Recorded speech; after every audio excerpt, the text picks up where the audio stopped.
Hey there, everybody. This is Eric from Outer Limitless. And it's Carlos from Daily Carry Solutions. We're here in Atlanta today to cover Blade 2019.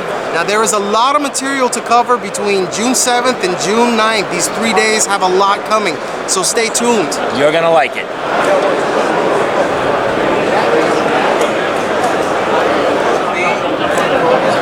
So I figured I'd drop by and see it. So what's the Okay, the geniuses behind KPL, can you kind of go through the differences between KPL Original and KPL Heavy?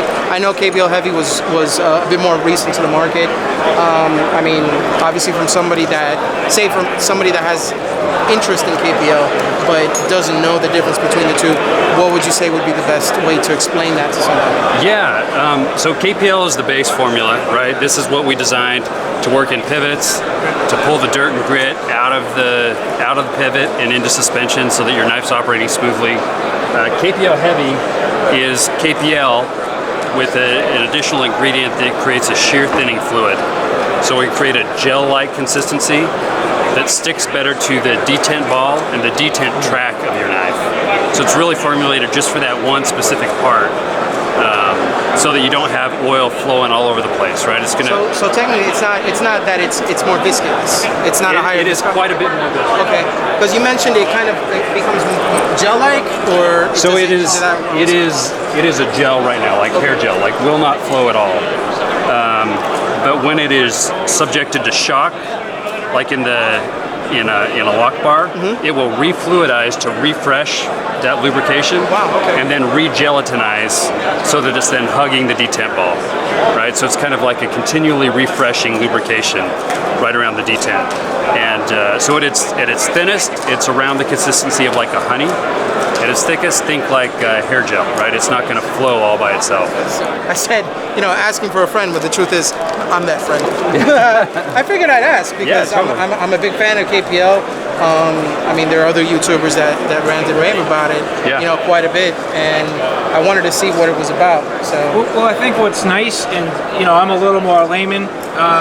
When I look at a product and I think about how I'm going to use it, I've been using the Frog Lube product, and I've been kind of raving about it. I greatly like it. It's a grease. It's a food grade grease, but you need to apply it with a rag, and it gets on things. A lot of times I'll have it on my fingers. When you have that little precision bottle right there, and you can just pinpoint exactly where you want to get that. You don't have to heat the steel. You don't have to go through this, this process to make sure that it doesn't gum up if you haven't used it for a while. And then, because everybody rants and raves about it being food safe and the minty smell and the fact that you can put it on a certain way, but then later on, you don't really hear the people who say, oh, well, it completely gummed up either the action in my firearm or the action in my knife, and I had to disassemble it, take it all apart, well, that's clean an it, degrease interesting it. point. I'm glad you're bringing that up, because Frog Lube actually, I think, originated as a means to clean guns and ammunition. I mean, is this really for knives specifically, or would this have potential other applications for other This uses? is really for knives, although I've gotten a lot of people who are using KPL Heavy on the frame rails in their pistols. Nice.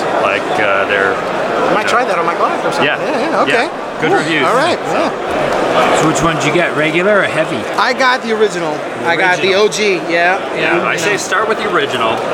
That'll make the biggest difference for you. KPL Heavy is an add-on for that extra action boost. Now, do you use them independently, or do you mix and match and like? I use them independently. Yeah. Does anybody mix and match? Is there a reason to do that? Or do you pretty much wipe it clean and start fresh with the heavy? I almost never clean my knives. Really? Almost never. No. I'll take a dirty knife and apply KPL. It kind of becomes a self-cleaning system as you're applying, and then a little bit of dirt shows up, you wipe it off, apply some more, and A little pressurized air to get it out. And rinse it out with some hot water or something. Apply a little bit more. It's kind of maintenance free. So the question is, what are you carrying? I chose the Inkosi today. Okay. Yeah, can't go wrong, right? So how do you feel about the Sebenza 31? Oh, I'm sick about it. I'm sick about it. Like everything that I love about the Inkosi, the awesome Sebenza package. I wish I had partial waited. to the small Inkosi. I'm a big fan of the Inkosi, and those mic-card inlays are very, very nice. I'm a mic-card man myself. So. Yeah. Nice. Shooter one right here. One right there. This is my 1997 Endura. I like it. Actually bought it in 97. Did you really? Yeah. This was like my first real knife. Everything That's else what got you in. That's your gateway. This is. Like your gateway drug? This is my gateway. Nice. Butter now. It is smooth as butter. That's the dirt out. Nice. Yeah, good. No, I appreciate it. I definitely.